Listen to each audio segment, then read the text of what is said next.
Thank you so much, Tim, and thank you everyone for being here. It's the end of the day, so I'll try to keep this, engaging. And this is a program on multi-fidelity methods.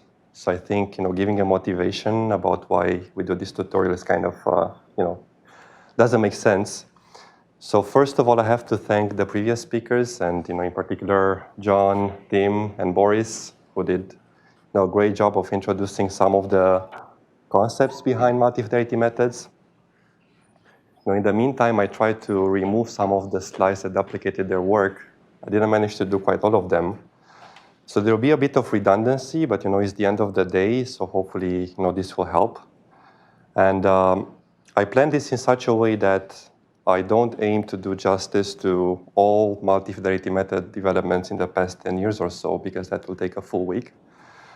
But rather, I want to reintroduce and go a bit further into details into some concepts that are important, relevant for multi-fidelity methods, because I did some work on multi-fidelity methods that was applied to fusion-related problems. I will present those results to sort of bridge the gap, between everyone in the room.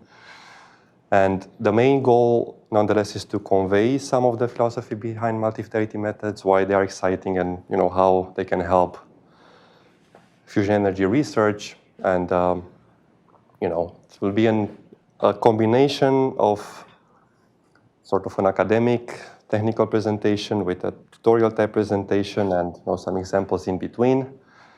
Try to make more or less everyone happy, which is quite hard. So we'll see whether I succeed or fail completely. If I fail, Boris can help you compute the probability of failure and can take input for everyone, make it multi-fidelity. All right, so the motivation is kind of there. So we have a program on multi-fidelity methods. So of course we need a tutorial about this. So this is the plan for both today and tomorrow. Don't be scared, I don't have 77 slides for today. This is for both today and tomorrow. So we'll start with some terminology, just to make things clear, even though we mentioned them a couple of times, but to sort of set the stage with, which we think about certain things in multi-fidelity settings, then more details about low-fidelity models. Then we'll focus on assertive propagation, because that's the simplest case to a certain extent, and also the case where most research was done in this space, at least for outer loops. We'll revisit yet again Monte Carlo sampling, and I will show you even more slides with some statistical theory on multi-fidelity Monte Carlo sampling. And we'll revisit control variates. Then we'll talk about multi-fidelity Monte Carlo sampling, which is the multi-fidelity idea for assertive propagation. And then I will talk about something that we worked on, which is called context-aware learning of hierarchies of low-fidelity models, where you'll see something that seems counterintuitive at first about multi-fidelity methods and low-fidelity models in particular. And this is one of the superpowers of multi-fidelity methods and modeling, potential superpower. And then tomorrow, we'll discuss at least briefly about multi-fidelity methods beyond assertive propagation, of course, because if this would be the end, just assertive propagation, then probably quite limiting for what we want to do here. Feel free to interrupt me if you have any questions, and I will make the slides available, but probably I will work on them after today, depending on how far we go and how much time I will have tomorrow left for the rest of the material.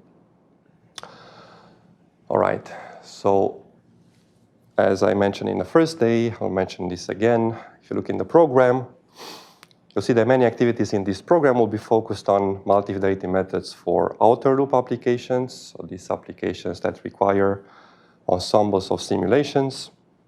Examples include assertive quantification, optimization, control. And the whole premise of why we are doing this is that it is infeasible to perform these tasks in terms of high-fidelity models alone. And if we can do that, there's really no need for multi-fidelity methods and modeling. Which is why for a big chunk of this presentation, actually most of the presentation, I will focus on outer loop applications, and as I said, in particular, assertive propagation, which also connects with what John presented yesterday. And a reference for this, which kind of overviews the state of the art in 2018 is this review paper from Ben, Karen, and Max, which you can find Sime review. And if you need a copy of this, please let me know. But I will follow some of the terminology. I tried to stick to the notation as much as I could. And this is a good reference if you want to understand the state of the art, at least at that time in 2018. All right, let's start with some terminology. So we talk about models, we talked about hierarchies, high-fidelity models, low-fidelity models. So let's give an idealistic definition of a high-fidelity model and what that should be in an ideal world, which of course sometimes is hard to achieve, but at least to have some context. So very at a high level, a high-fidelity model should be or is, at least in the context of multi-fidelity methods or outer loops, a computational model whose predictions are sufficiently accurate to serve as a trusted reference for the quantities of interest. What I mean by quantities of interest, the stuff that you want to predict. So be it growth rates, heat fluxes, particle fluxes, whatever else you want to predict with your model. And of course, in real-world applications, especially, in things that will have, we used to make decisions that have high consequences, such trust should not be automatic, and it must be established and quantified, because, even high-fidelity models, at the end of the day, remain approximations of reality, which means that something called verification, validation, assertive quantification is kind of important. It's important to verify that the governing equations are solved correctly. It's important to assess that the model that you call high fidelity represents reality for its intended use. And of course, this thing that we keep mentioning, assertive quantification, so determine the impact of uncertainties in inputs, input parameters, modeling assumptions, and so on and so forth. So model is not high fidelity by resolution alone. It is, only so far as its predictions can be trusted. So the reference in many, at least classical multi-fidelity approaches, is that we have such a model that serves as our reference, and then the goal is to avoid querying it many times, but rather leverage the existence of lower fidelity models that we know have some errors or they are imperfect, but they can lead to speed-ups. But having this reference high-fidelity model is an important assumption. So the standard approach to deal with problems where we have high-fidelity models but are computationally expensive or too expensive for a task at hand is to aim to replace such a model with a surrogate. So I think, large majority of research is dedicated to this, where to generate some data, train a model, construct a model to replace the high-fidelity model. And this arises in these outer loop applications. So a few examples some of them were already discussed. Assertive propagation. So John did a fantastic job yesterday to discuss about this. Inverse problems, Tim took over afterwards. He also talked about optimal experimental design. We didn't discuss about sensitivity analysis, but it's of course important in practice. Optimization, Boris talked about this, and of course, control, which is a big, important thing for fusion energy research. So then the key question is, is it safe to replace the high fidelity model with a surrogate? Let's start with a diagram. So again, if we work in a setting where the model predictions are important for decision making and high stakes, we better make sure that the low fidelity model can be trusted. And again, this is an idealistic perspective, but at least to set the frame to think about these things. So if that is somehow certified and robust, so let's say you train a model and you want that model to extrapolate to unseen conditions, which we know is kind of hard. So if you are confident that that's the case, you can try replacing the high fidelity model, which means then the accuracy of your prediction, which you'll use for decision making and whatnot, will depend on the accuracy of the surrogate. If it's not, that's not the end of the road. we can still make use of these models, and that's one of the ideas behind multi-fidelity methods. So we don't throw it away, but rather we combine it with the high-fidelity model. So again, I will repeat this several times, and you already heard this. So even if a low-fidelity model is not accurate enough on its own, it can actually still be useful. And I'll provide some examples on my slides, both in some analytic made-up examples to showcase some of the ideas, and also in plasma physics-related applications. Yes?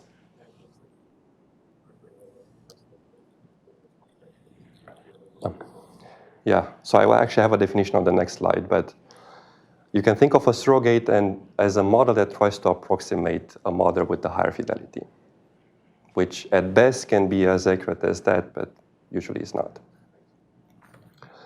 So now how do we think about low-fidelity models for multi-fidelity approaches? So we can think of them as a computational model that provides approximate but inexpensive predictions of the quantities of interest. Inexpensive, of course, is relative, and we'll see this in more detail later on, because you may have a reduced physics model that maybe is twice as fast as the high-fidelity model, or you may have a data-driven model that is 1 billion times faster than the high-fidelity model. But it should be, less expensive. It will be quite bad to try to use a low-fidelity model that is as expensive as the high-fidelity model, but gives you a worse prediction, of course. So low-fidelity models trade physical detail resolution, modeling fidelity, and so on and so forth for reduced computational cost. And this, again, to set the frame of mind here, for multi-fidelity purposes, low-fidelity models are generally not trusted in isolation. So they're not certified or verified. But instead, they are leveraged for any sorts of accelerations. So we explore parameter space efficiently, which of course is important in outer loop applications, and ultimately accelerate outer loop applications and so on and so forth. Also want to mention this, I mentioned this on Monday as well, because we talk about computational models, and indeed most of the work on multi-fidelity methods is using computational models, but that's not necessarily the case. So if we go, take a step up and think more philosophically about multi-fidelity methods, they provide a framework for integrating, more generically than models, information sources. So things that, decision makers can use to, make decisions, as their job title suggests.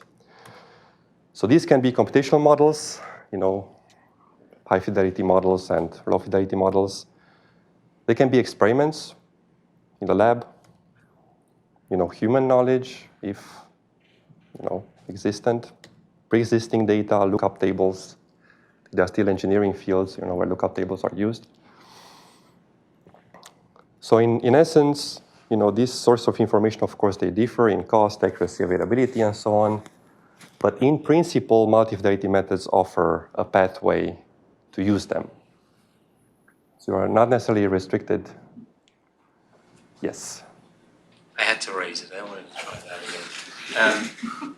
As you were talking about this slide, we had this question earlier when I was speaking.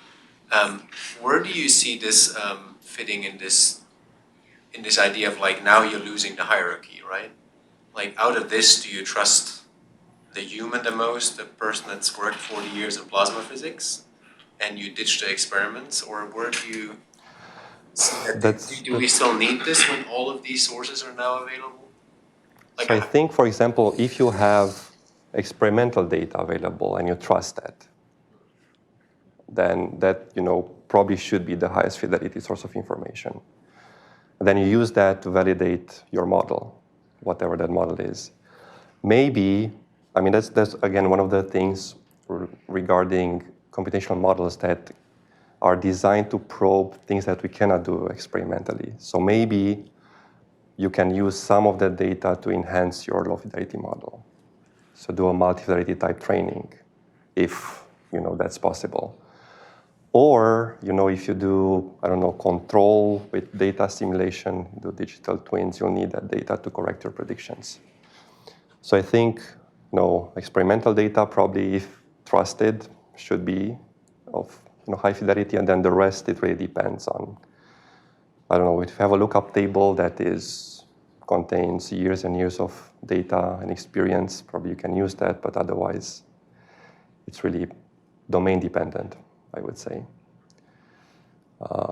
And sometimes, that can be useful. Sometimes computational models alone are enough. But what I was trying to convey here is that we are not restricted only to computational models. But I think, if you have, again, experimental data, that should be somehow used. All right. Very good. I'm glad we are using this.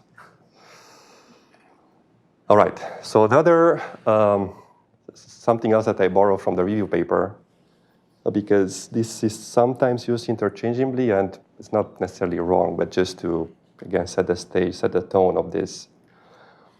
Because we've seen both outer loops and memory query applications used so far.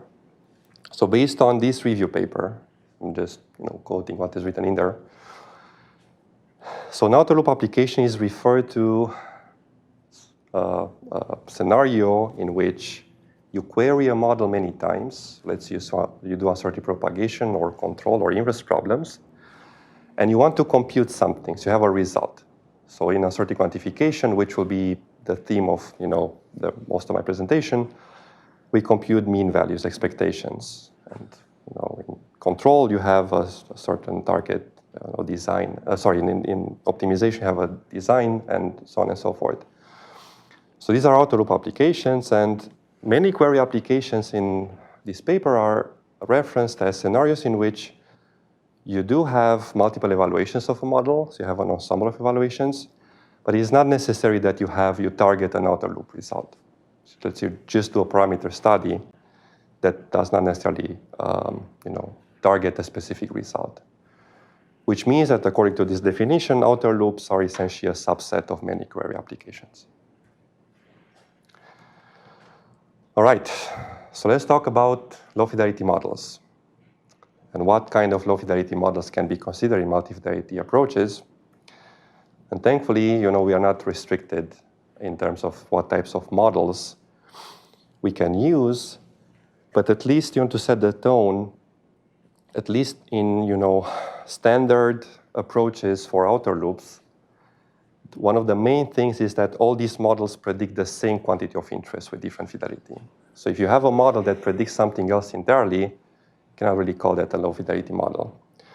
So these can be simplified models, from simplified physics, these coarse standardizations, if you have agreed, simplified mathematical models like linearized or quasi-linear models.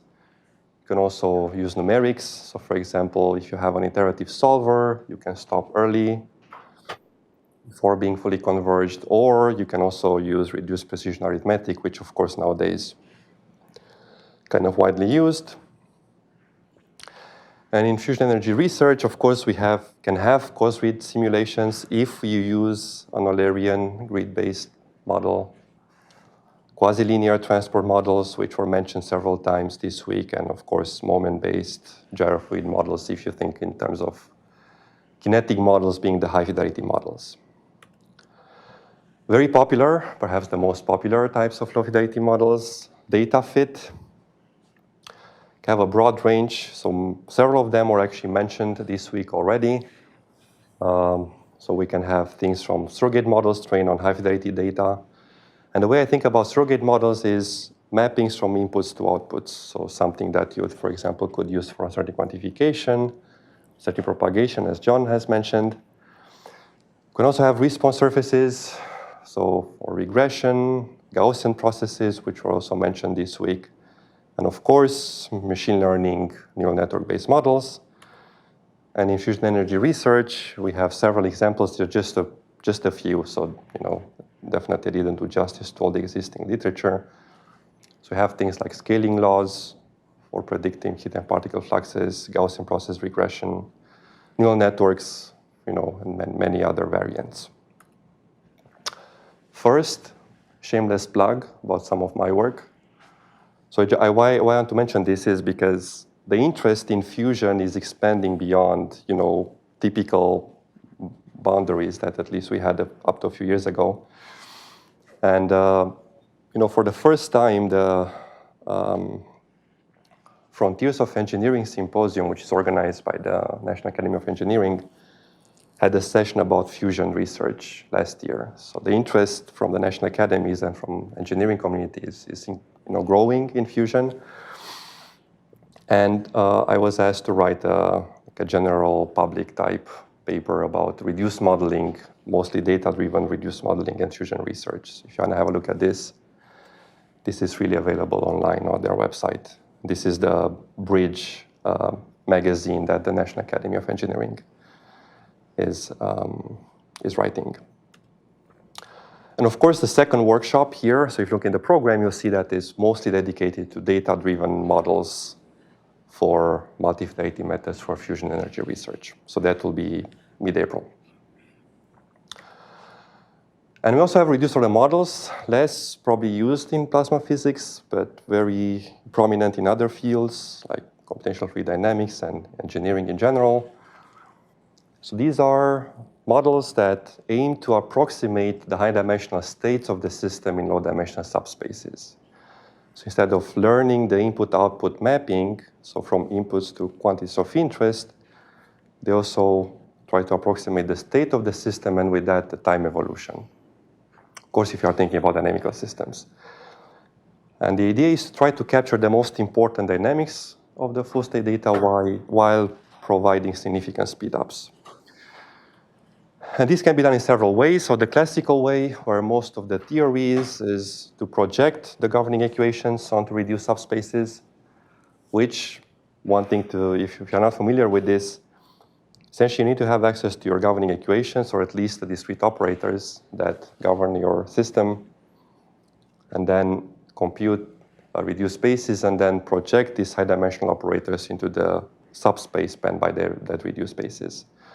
We can also have data-driven approaches, so the approaches that don't require access to the underlying code and operators, but rather, getting data from the high-fidelity simulation that they can construct such an approximation fully non-intrusively.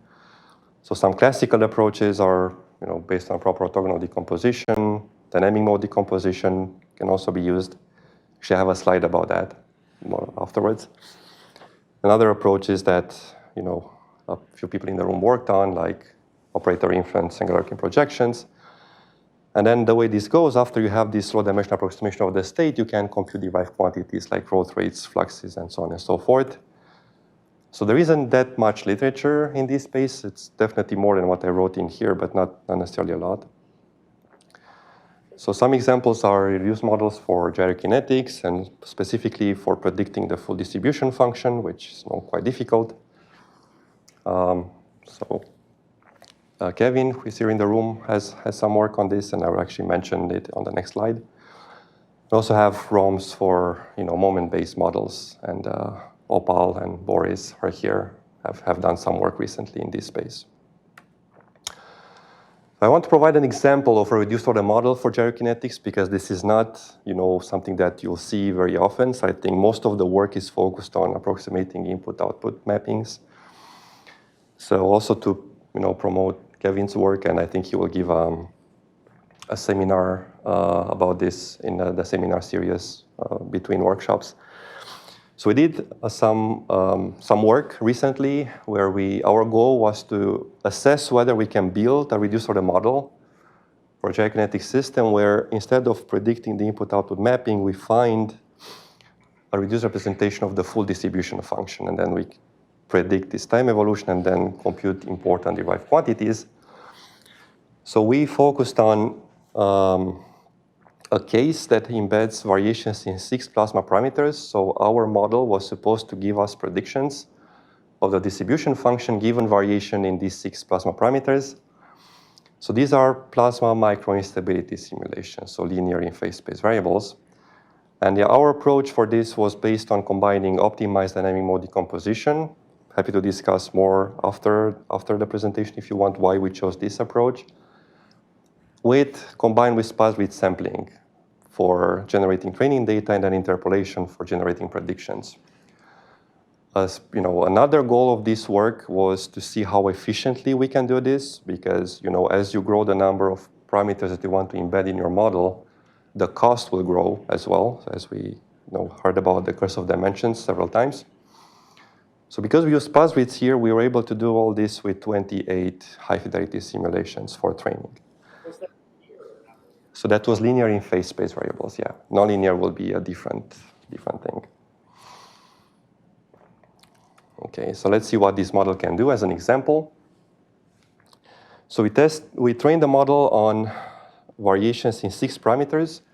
We tested these predictions, meaning the full distribution function and derived quantities, growth rate, moments, and whatnot, on parameters beyond training. So I'm showing here examples of the electromagnetic fields predicted by the model for a parameter instance beyond training.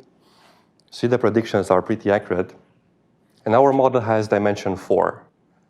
So this is essentially a 4x4 linear system that gives you predictions in milliseconds. So there is hope to do reduced order modeling for gyrokinetics. Of course, moving beyond linear problems it's an entirely different story, but they can at least have the potential to serve as low-fidelity models for multi-fidelity methods. They give us more than just derived quantities like scalars, like moments and everything else. All right. Yeah. Can I ask another question? So you said you only used 28 high fidelity, and you had 6 parameters. That means some directions have only seen like one snapshot, right? Just a handful, yeah, because we used a sparse grid here. So that was the trick. It's very, very sparse grid. Yeah. Yes, it's very sparse, and so the dependency of the state with respect to changes in parameters is rather smooth, so that we could leverage that. I'm fairly certain that if we would have used adaptivity, this probably would be even lower, the 28. And you did 1D. It's in space and velocity? Or No, 5D. 5D? Full 5D. So this is a real case. This is based on, I guess I deleted that. This is a D3D case. So this is a discharge based on D3D.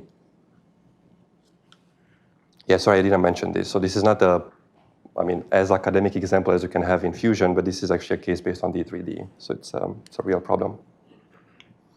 We also did experiments on the cyclone base case, but those were just, we wanted to see whether we can extrapolate in time. And it turns out that you can with optimized DMD. I think this is the case for the linearly unstable. Sorry? This is a linearly unstable situation only. Yes. If the model is stable, the distribution function doesn't have eigenfunction. So it has infinite dimension problem. And spectrum is continuous. Yes, so this was the case with one unstable mode. And now we are looking into cases with multiple unstable modes where things get a bit more complicated. Yeah. This was just to showcase that, reduced order models can also be used as low-fidelity methods or fidelity models for multi-fidelity approaches. All right. So to reiterate this idea of, the classical approach throughout the loop applications, so the aim is to replace the high-fidelity model with a low-fidelity model, and this should be done when you trust that low-fidelity model, which of course is hard in many cases. All right. So in multi-fidelity methods, we go from replacing high-fidelity models with combining high and low-fidelity models together. So the keyword moves from replace to combine. And the picture, if we're to summarize this using just a picture, we have something like this, where, again, we assume we have a high-fidelity model that has a low enough error that we can trust it to give us the right prediction. Usually it's computational cost, so the evaluation cost is relatively high, or very high actually. But we have low-fidelity models with varied accuracy and costs that we can use. So not trustworthy in isolation, but we have them available. We try to use them to accelerate computations that would otherwise be intractable in terms of high-fidelity model only. So as mentioned again a few times, from starting with Jeff, and then I also mentioned this on Monday. So you can think of this philosophically as going from all models are wrong, but some are useful, to what is the threshold beyond which models stop being useful, especially low-fidelity models. So this is a question that multi-fidelity methods try to address. And it turns out, and you'll see with some examples, that even models that are not necessarily useful or accurate on their own can be actually quite useful in multi-fidelity settings. All right, so multi-fidelity methods for outer loops, at least the classical ones, so I will make a point about this later on, leverage hierarchies of high and low fidelity models instead of just a single model. So this hierarchy is quite important, which means that we have a ladder of models from the highest fidelity to the lowest fidelity, and we'll see what this means in the specific setting of assertive propagation. The main idea is to leverage the low fidelity models for speedups because they should be computationally cheaper to evaluate. But the key is to still keep the high fidelity model in the loop to guarantee some notion of accuracy, which of course we will not have from low fidelity models alone because those are assumed to be not certified.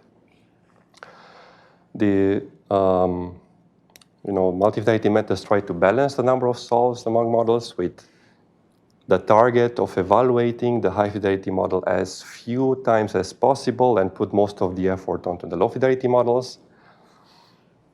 And as I said already, this opens the door for models that are not necessarily individually accurate to be useful. And we'll see this with examples. All right. So another set of terminology, because I think this was also mentioned indirectly several times. So ways to use low-fidelity models for accelerating outer loops. So borrowing terminology from the review paper again. The review paper at that time identifies 3 ways. The first one is called fusion. No pun intended. It's model fusion, non-nuclear fusion. And the idea is to combine multiple models simultaneously to improve estimates. So, for example, what John presented, and I will present today in the rest of the slides, is focused on model fusion. So when you use models for together for assertive propagation, for example. So we use all of them simultaneously. Another way is to use adaptation, where high fidelity data is used, for example, to occasionally correct or update low fidelity models. And this can appear in optimization. So there are optimization algorithms that do this, like trust region-based methods. And also so-called filtering, where you have a sequential type procedure where you start, let's say, from the lowest fidelity model down to the highest fidelity model, and then you use the model at the current level to pre-screen or guide evaluations before running more expensive high fidelity models. And this was used, for example, in inverse problems, even though there aren't that many, as Tim mentioned yesterday, there isn't necessarily that much work in that space. But this would be an example where instead of using all models at the same time, you start from the first, then if you get the green light, you go to the second, up to the point where you try to minimize the number of times you evaluate the highest fidelity model, which of course is the most expensive. All right, any questions?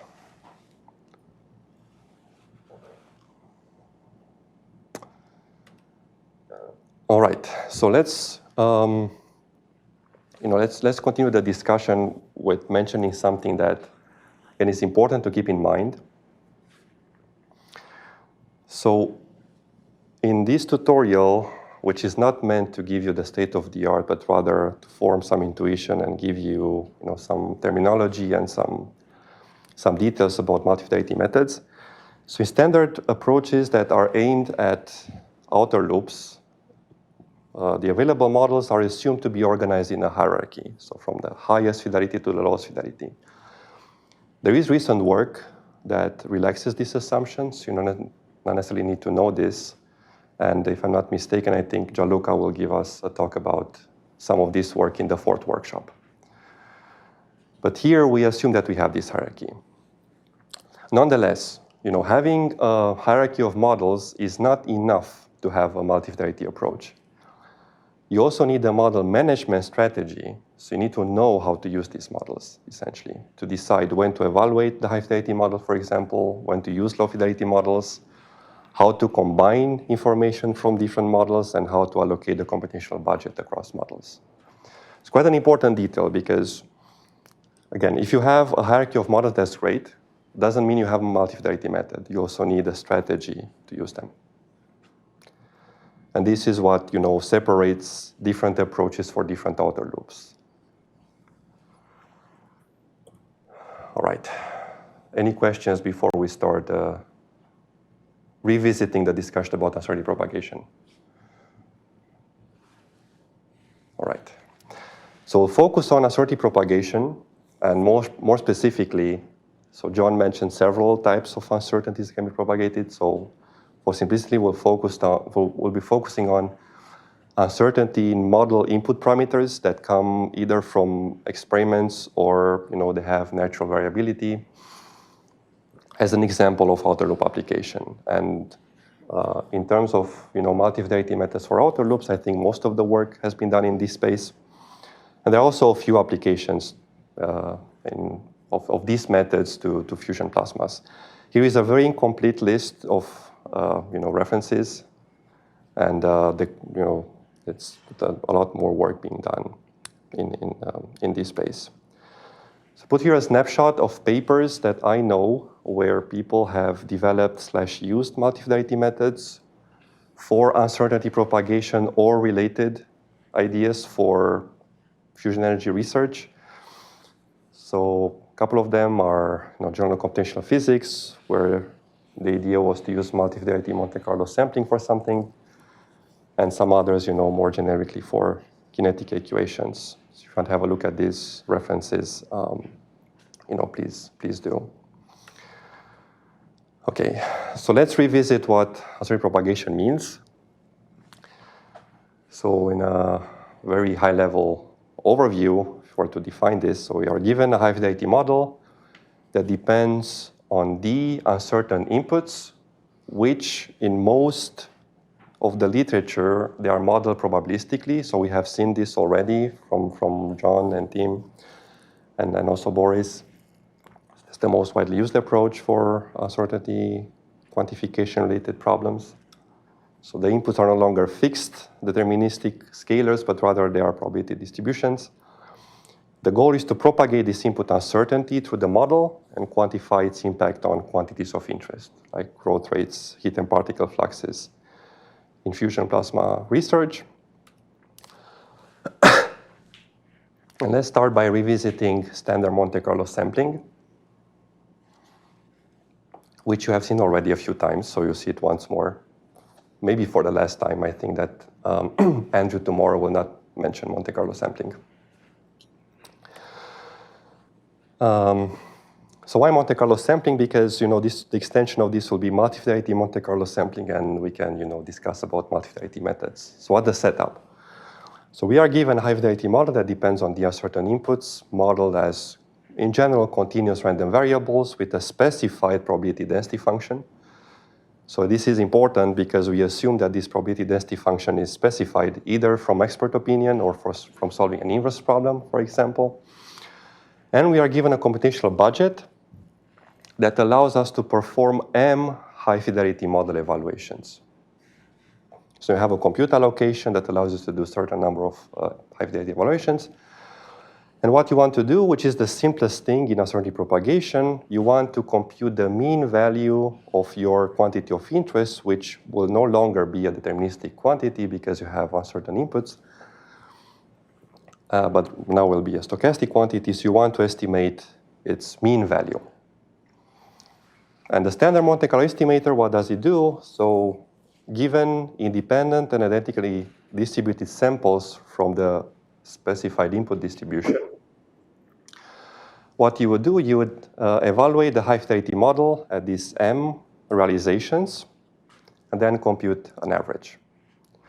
So there are several ways to think about the Monte Carlo estimator, and the way I think about the Monte Carlo estimator in this context is a quadrature rule, where the quadrature nodes are pseudorandom numbers, and the weights are the same, uniform 1 over m. So very simple. Now let's review some of the theory, and let's... I just have a question. Can you go back? Yeah. So you want to know the spread as well of your outputs, right? So you can also compute the variance, yes. I just focus here on the mean for simplicity, but in general, variance and possibly sensitivity information and something more. But for simplicity, let's focus just on the mean. Yeah. All right. So you want to understand a bit what's the error that this estimator is doing, because unless we have an infinite number of samples, we'll make an error. So let's remind ourselves what the mean squared error of an estimator is. So it's nothing else but the expectation of the difference squared between the target variable and the estimator itself. And if we are to expand that formula, where I replace the estimator with our Monte Carlo estimator from the previous slide, and we do a bit of algebra, we end up with a term that is called the bias, and this term is squared. And another term, which we know from the textbook of statistics, that is the variance. So we get that the mean squared error of this estimator is the bias squared plus its variance. And we heard this term already, and this will be quite important for multi-fidelity Monte Carlo estimation. So an estimator is called unbiased if its mean value equals to the target mean value that we want to approximate. So as John said yesterday, if you are to perform this experiment multiple times because you have a finite number of samples, you'll get a slightly different answer each time. So you'll have a variability, but in the limit, as you increase this, you'll get the right answer. So if the estimator is unbiased, so the bias term must be 0, which implies that the mean squared error is just the variance. So this is important because that bias term disappears. And I would want to add something here because I don't mention this explicitly on the slides. So when we talk about high fidelity models, we said that we assume that they are trustworthy. And these models are almost always an approximation of reality. Starting from the physical process, we have a mathematical model, so first source of error. Then we transform it into a computational model, the second source of error, and then we put some assumptions and so on and so forth. So those will actually form a bias here. We just assume that that bias is small enough that we can neglect it. And from here on, when we talk about multi-fidelity methods, we'll always, refer or compare ourselves with the high-fidelity model. So that's the standard for us.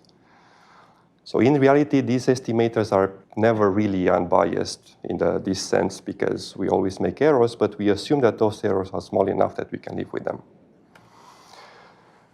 All right. So then we can,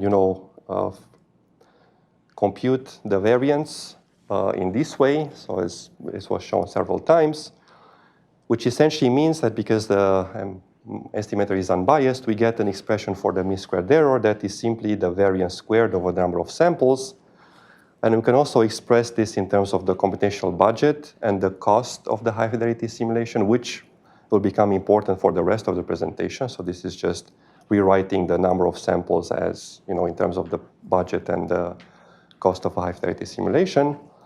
And then for simplicity, to make some formulas easier to deal with from now on, we'll assume that we have normalized the costs such that the cost of the high-fidelity model is 1, and then everything else is relative to that.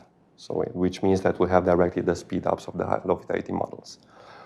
Which means that under this assumption, then our mean squared error is nothing else but the variance, the standard deviation squared, over the budget. So now we have seen this already, but I just mentioned it again for the purpose of this discussion. So we have this Monte Carlo estimator. It's unbiased, again, assuming we deal with a high-fidelity model. One of the advantages, which is also at the same time a disadvantage, so as it was mentioned several times. So this thing doesn't have the dimension in the rate, so in the denominator, which is good. So you have a dimension-independent convergence. However, there are cases where the dimension may be hidden in the variance. It's not always the case, but it's not always the case that this rate is independent of the dimension, but the rate itself is independent of the dimension, which makes this approach attractive for very high-dimensional problems for which standard collocation-based approaches, for example, would be infeasible because of the curse of dimensions. Simple, non-intrusive, and it's quite robust, so it doesn't really care where you apply it. It's always applicable. Disadvantages, especially in computationally expensive applications, that it converges slowly. So, as I said, the fact that the rate is independent of the dimension is an advantage. The fact that it is -1/2 is a disadvantage because it converges slowly, which means that you may need high computational costs to achieve high accuracy, which of course is impossible or infeasible in large-scale applications. And as John mentioned, doesn't exploit notions of smoothness and low-dimensional structure if those are present. And thankfully for us, those things are usually present in real-world applications, or at least low-dimensional structure. All right, so this is the recap of standard Monte Carlo sampling. Are there any questions here? Already seen this a few times, so we can have a quiz and see whether you can rewrite the definition of the mean squared error.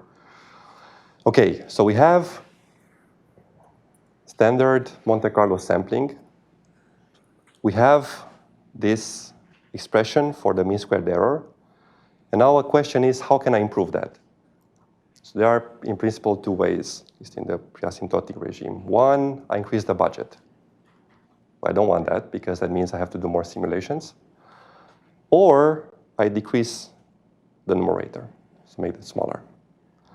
That's, in essence, the idea of multi-fidelity Monte Carlo sampling, to make that thing smaller.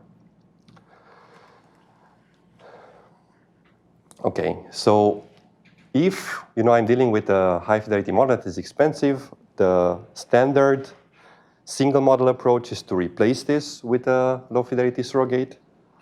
However, if we introduce a surrogate, that will introduce a bias in your mean squared error. So the surrogate is no longer unbiased unless it's perfect. So it completely replicates the high-fidelity model. If you have a large bias that can dominate the mean squared error and can be detrimental for your estimation, even if you increase the budget, forever, if the variance term may, decrease, but the bias will dominate. And also, as we discussed, it may be difficult to build surrogates in very high effective dimensions. So here I just want to add a note. I don't have anything on my slides, but I think it's important to mention that when people ask me, when would PC work, what's the dimension where it will work effectively? And that's quite difficult to answer because I think there are problems for which D = 5 is intractable. So think of a full device simulation. But I think there are problems for which D100 is tractable with a deterministic method, because what's really important is what's the effective dimension. So what do I mean by this? If I'm given a problem with 100 certain inputs, it's extremely unlikely that all of them will be important. So if 5 or 6 or 10 are important out of 100, we can actually deal with that. So there are adaptive approaches that can, learn this structure online, and they can be, produce effective surrogates and effective uncertainty quantification. And that's what's important. However, if we increase the dimension beyond a certain point, then of course, in general, the curse of dimensions will kick in, and it will be quite challenging to build effective surrogates. I think the important thing is really what's the effective dimension of your problem rather than the given dimension. All right, so as John said, so he really made my life easier so far. He said multi-fidelity Monte Carlo tries to combine the best of both worlds, meaning surrogates and Monte Carlo sampling. So the high-fidelity model is used to maintain some notion of accuracy, and the low-fidelity models are, used to provide computational speedups. And the more speedup, the better. So the mechanism that multi-fidelity Monte Carlo sampling uses to improve the predictions of standard Monte Carlo sampling is called control variates. So these were mentioned, at least in 2 other presentations, I have a few slides about them. It's more, statistics theory. But the idea is, so from here on I have something like this, one slide where I summarize things in words and I show the math. So for those of you who don't want to see necessarily the math or the statistics, can read it. This slide gives you a summary, and then the rest is, formulas and whatnot that explains what I mean here. So what's the idea of a control variance? So this is an idea from statistics where, so your target is to estimate the mean of a random variable, but that's challenging for reasons like computational expense. Now, if you have an auxiliary random variable with a known mean, which is the standard way control variates are presented, and importantly, that variable is well correlated with the original one, you can potentially drastically reduce the variance of an unbiased Monte Carlo estimator for the mean of the original variable. Which is to say that, I want to compute the mean. If I have another variable with a known mean that is easy to sample, and importantly, that variable has some correlation with the original one, I can decrease that numerator term in the mean squared error of the Monte Carlo estimator, and I can get my answer with, less effort. So that's the idea of control variates. More mathematically, so we want to estimate, let's suppose we want to estimate the expectation of a random variable, big F. So now I'm throwing away the notation from before, and I'm just, reintroducing notation for the purposes of presenting control variates. And also suppose we have an auxiliary random variable such that we know its expectation, so we know its mean value, and this variable is correlated with F, and we'll see why this is important. And then we form Monte Carlo estimators for these 2 variables, and then what we do, which is the trick used for control variate estimators, is to form a new estimator that depends on the Monte Carlo estimator of the target variable minus a free parameter beta times the difference between the Monte Carlo estimator of the auxiliary variable and its unknown mean. So this is the way we are forming, this estimator, by leveraging the auxiliary variable and its known mean.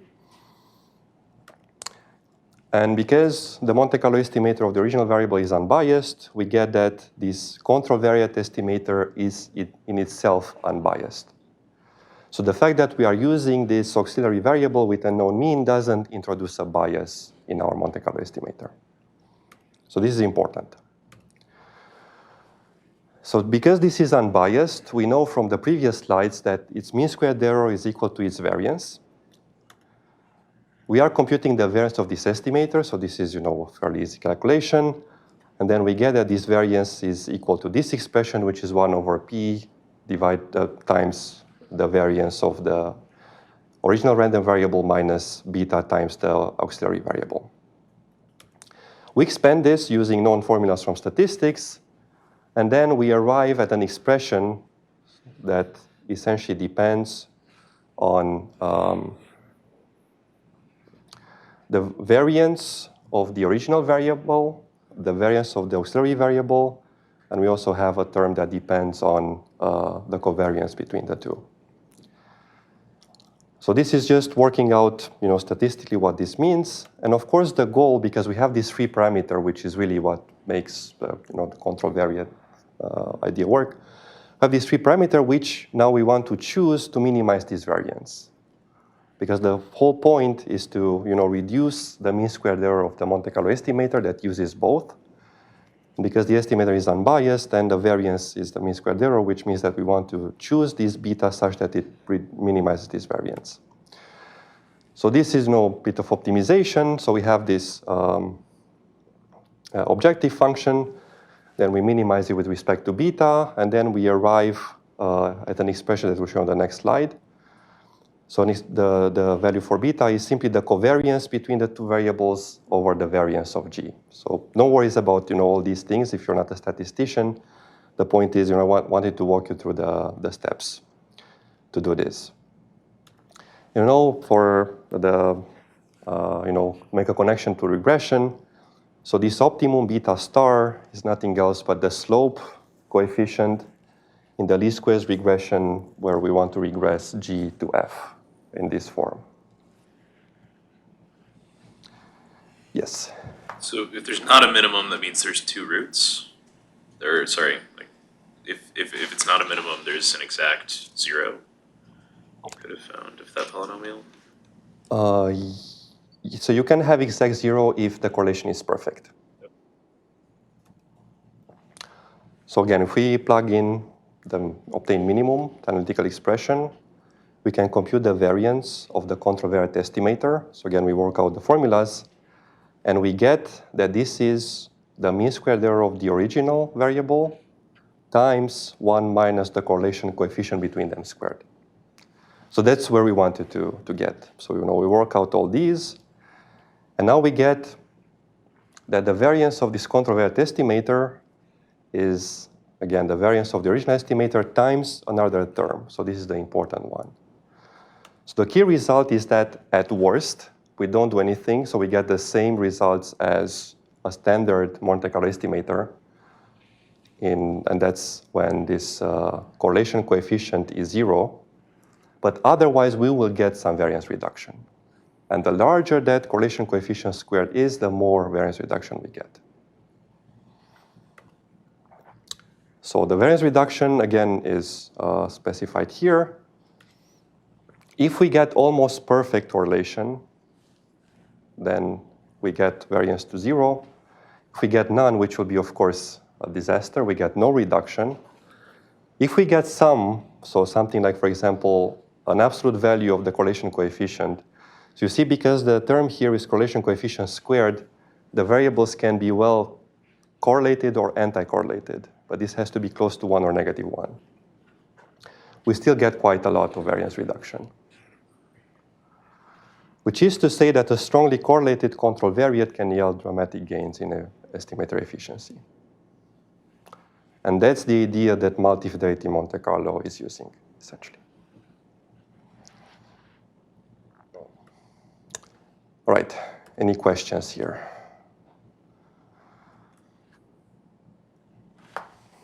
So we still have some, so let's see how far we get into standard multi-fidelity Monte Carlo estimator. Should probably speed things up because it would be great to finish this presentation tomorrow.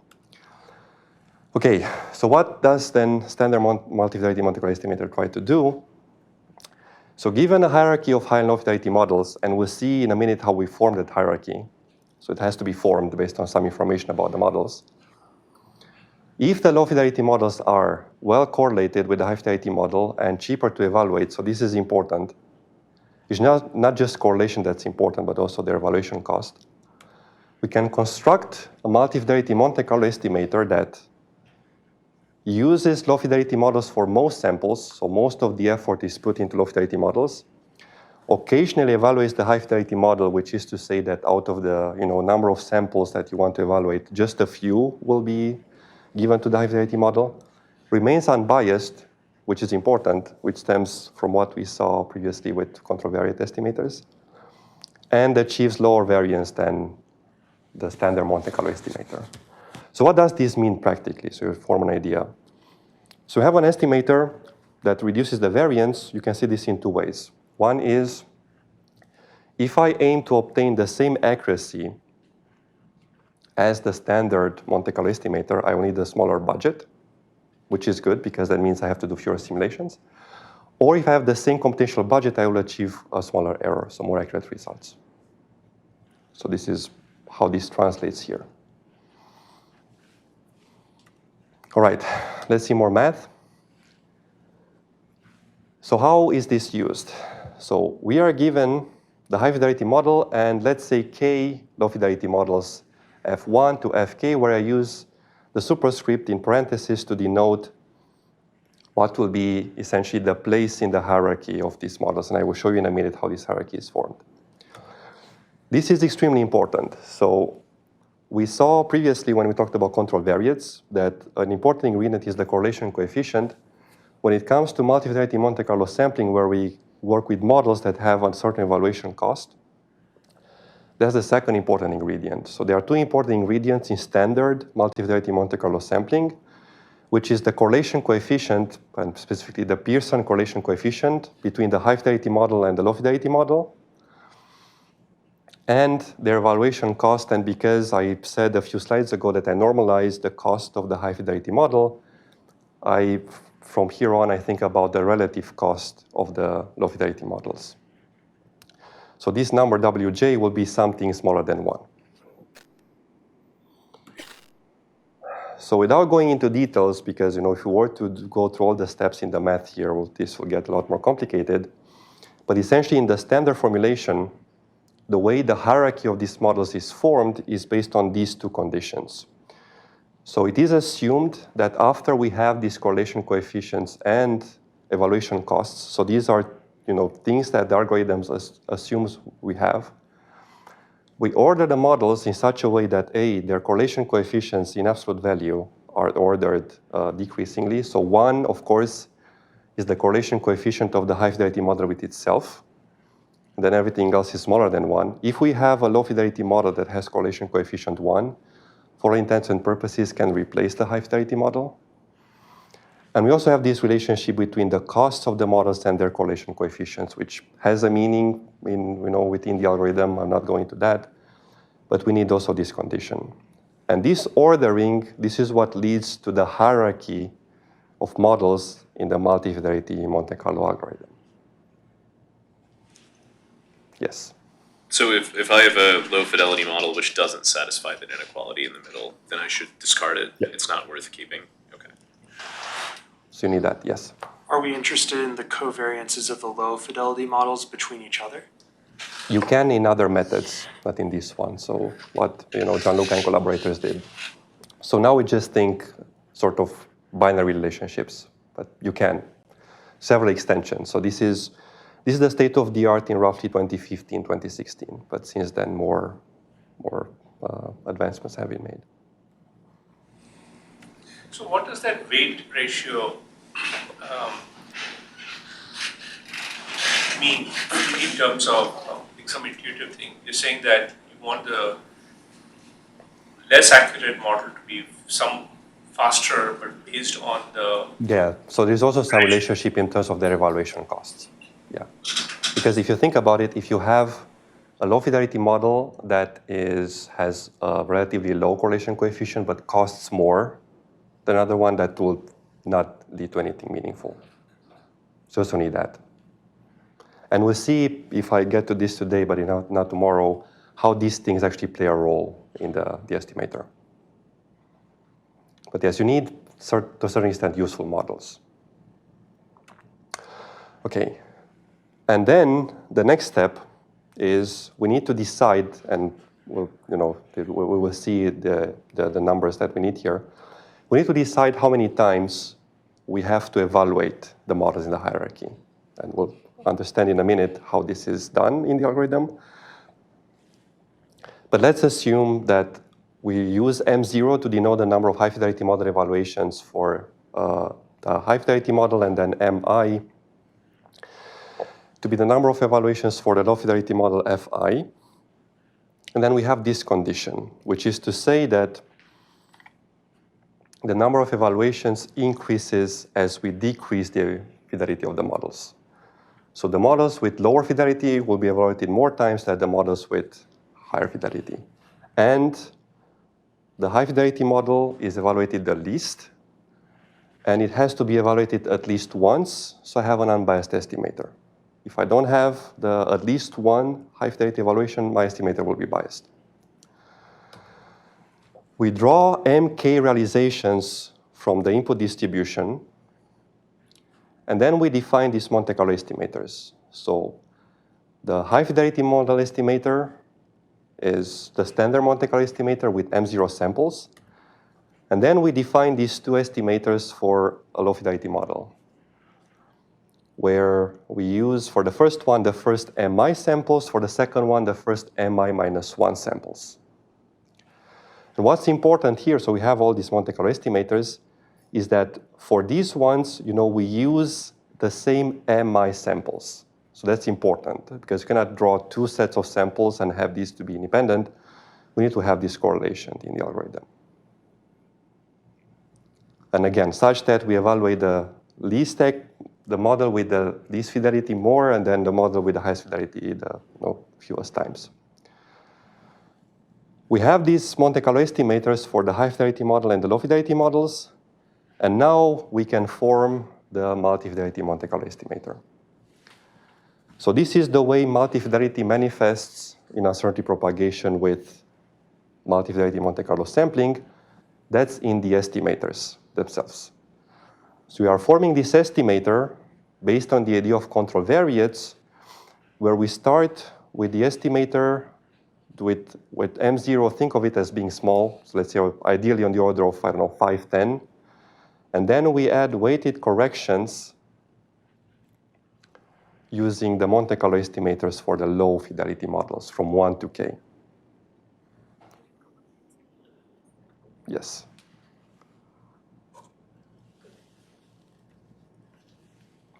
And note here that I'm specifying I'm using control variates, but I don't have a known mean.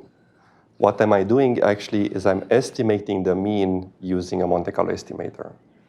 So we work with low fidelity models for which the mean is usually unknown, so we estimate that to use the control variate framework. But this, again, this is where the multi-fidelity idea manifests, is in the estimators, and the estimators for the mean. And that's, try to keep that in mind because that's important. So the total cost of this, again, thinking that we normalized the cost with respect to the cost of the high-fidelity model, is this one. So it's M plus the summation of how many times we evaluate each low-fidelity model, with the goal of M0 being as small as possible, at least 1. We can verify easily that this estimator is unbiased as long as, again, M0 is at least 1. So if we write what the expectation of this estimator is, and we work out the math, we use the linearity of the expectation, we get that, the expectation of the estimator is equal to the target, which, is great because this means that as long as I keep the high-fidelity model in the loop, I can use arbitrarily bad models, whatever that means, and they can still give me something that is unbiased. And yes, so that's a condition that we wrote here. If you don't have that, then you cannot guarantee unbiasedness. And actually, in general, you don't really have it because you'll have an error in your model. And this algorithm doesn't impose restrictions on the types of models that we can use. The two important ingredients are correlation coefficients and evaluation costs. So it can be, a random generator with some tweaks. If it gives you the correlated answer, that's fine. All right, so if we work out, so the estimator is unbiased, which means that its mean squared error equals to its variance. So we see this, the third time we see this now in this presentation. We work out the, the linear algebra of what this means, and we get that the expression for the variance is, of course, a bit more complicated for this multi-fidelity Monte Carlo estimator. But it's something that depends on essentially variances and this alpha coefficients, or these control variate coefficients, and the number of evaluations for each model. Now, the goal, of course, is to minimize this, as we did with the simple control variate estimator with just one auxiliary variable, but also subject to a few other things. So we assume that we have this nested sample size, and we also, of course, have to assume that the total cost equals a given computational budget. And if we are relaxing this optimization problem and we are solving it over the real numbers, actually we get an analytical solution. Yes? There are formulas for that. So if you write down the minimization and you work out the math, which will be 5 more slides, you get formulas for alpha and m. So that would have been my next point, that essentially depend on the correlation coefficients, the variances / standard deviations, and the evaluation costs. Yes, but I said that you suffered enough, and I don't want to show you the rest of the things, but just to give you an idea. Now, minimizing this yields the optimal values of these parameters, so under the assumption that we have the model hierarchy and so on and so forth, so formulas for these coefficients and the sample allocations. So in essence, this estimator has 2 m degrees of freedom. We have the control variate coefficients and the sample allocation. So when I mentioned a few slides ago that we need the model management, this is what model management means in multi-fidelity Monte Carlo sampling. Plugging all these numbers in, the algorithm gives us the exact values for these coefficients and the samples for each model. Plugging the optimal solution into the mean squared error / variance of the estimator, we get this expression where we have a product between what was the mean squared error of a single model under the assumption that, of course, we normalize the cost of the high-fidelity model to 1. And an expression that if you look at it, you'll see that it depends only on correlation coefficients and, in this case, relative evaluation costs. And this is our variance reduction factor. So if this thing is close to 0, I get, reduce the variance quite a lot. If this is close to 1, then I don't really do a very good job. But this is something that, depends on correlations and evaluation costs, which are the two important ingredients here. All right, yes? One more question, sorry. So you could have made a contravariant difference by, instead of leaving one term off the sum, leaving 5 terms off the sum. Maybe this is a dumb question, but leaving one term off the sum for the difference is always the optimal choice to minimize the variance. So where do you mean leaving the one term out of the sum? Like if you go back a slide or two, like instead of doing fmi minus 1, you could have done fmi minus 3, and it would still be unbiased. Yes.